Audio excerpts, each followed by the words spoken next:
पुस्तकों के द्वारा करते थे। ऐसे ही हम आज 5 प्राचीन विज्ञानियों के द्वारा पुत्र प्राप्ति के जो सूत्र दिए गए हैं उनके विषय में आपको बताने जा रहे हैं। दोस्तों, इसमें जो सूत्र दिए गए हैं उसमें पुत्र ही नहीं बल्कि अगर आप पुत्री संतान के रूप में चाह रहे हो तो भी आप पुत्री को प्राप्त कर सकते हैं। पुत्र प्राप्ति के लिए डेट कैसे निकाले, पुत्र प्राप्ति के 100% सही उपाय, पुत्र प्राप्ति के लिए क्या करें। क्या आप भी इस सवालों से परेशान हैं और आपको पुत्र का प्राप्ति नहीं हो रहा है, संतान का प्राप्ति नहीं हो रहा है, आपके घर में आपको केवल पुत्री का ही आगमन हो रहा है, वंश को आगे बढ़ाने के लिए घर में पुत्र की प्राप्ति चाहते हैं। आइए दोस्तों, प्राचीन पुस्तकों में जो सूत्र दिए गए हैं उनके विषय में आपको बता देते हैं। आइए जानते गरुड़ पुराण के अनुसार पुत्र प्राप्ति के उपाय। गरुड़ पुराण के अनुसार मासिक धर्म के 4 दिन महिला को अपने पति को चेहरा नहीं दिखाना चाहिए और पति को भी चेहरा नहीं देखना चाहिए।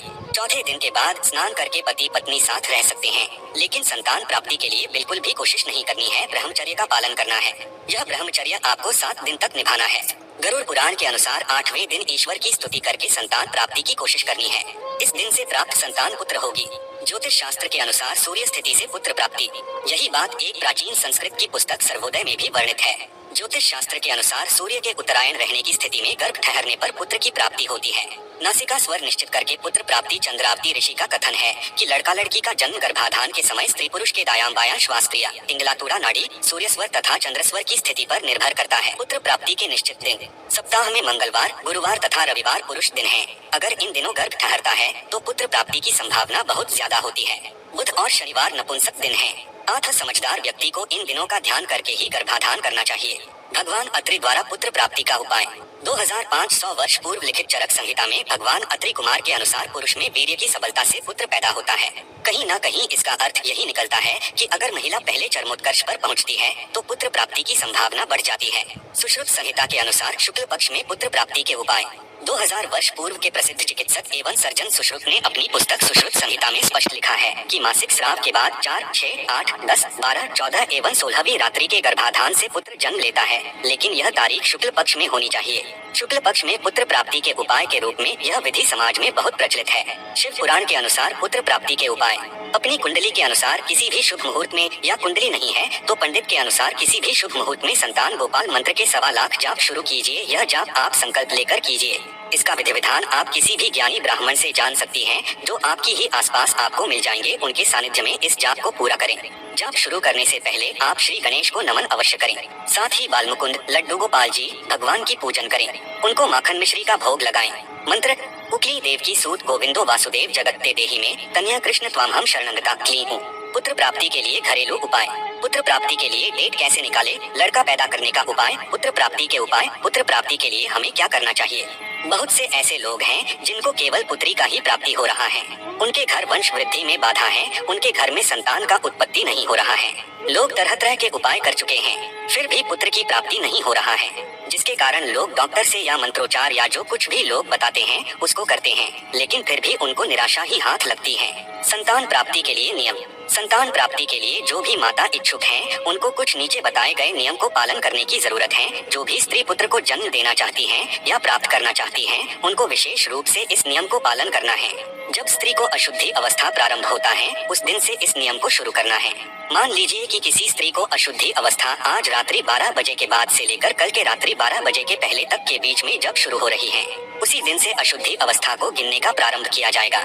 जैसे किसी स्त्री को आज अशुद्धि अवस्था शुरू हुआ है तो उस दिन से चौथे दिन, 6वें दिन, 8वें दिन, 10वें दिन, 12वें दिन, 14वें दिन, 16वें दिन, 18 दिन को ही गृहस्थ मर्यादा को स्वीकार करना है। इस दिन के अलावा किसी भी दिन आपको गृहस्थ मर्यादा को स्वीकार नहीं करना है। इस नियम को आप कड़ाई से पालन करेंगे तभी यह 100% काम करेगा।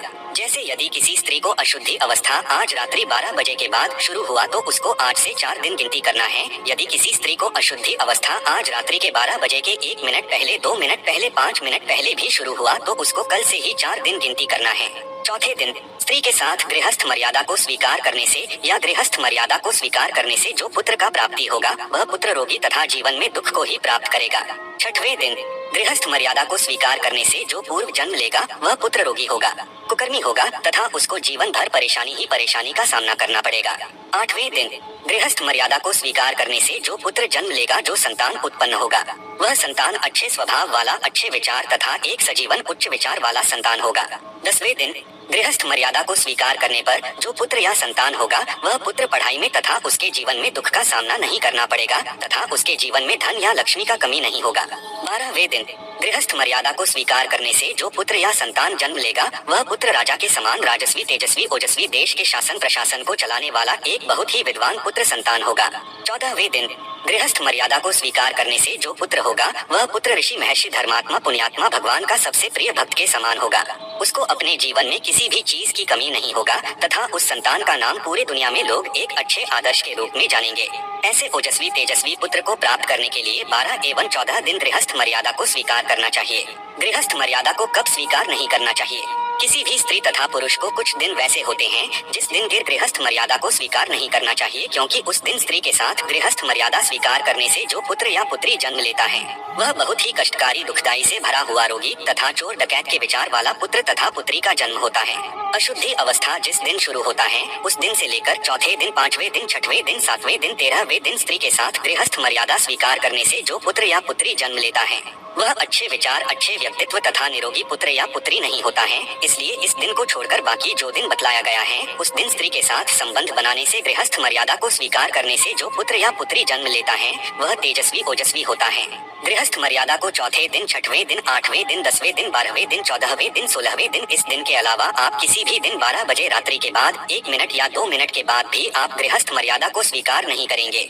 चौथे दिन का मतलब है कि जिस दिन अशुद्धि अवस्था से शुरू हुआ उस दिन से चौथे दिन 12 बजे रात्रि के बाद और उस दिन रात्रि के 12 बजे के पहले के बीच में गृहस्थ मर्यादा को स्वीकार करना है।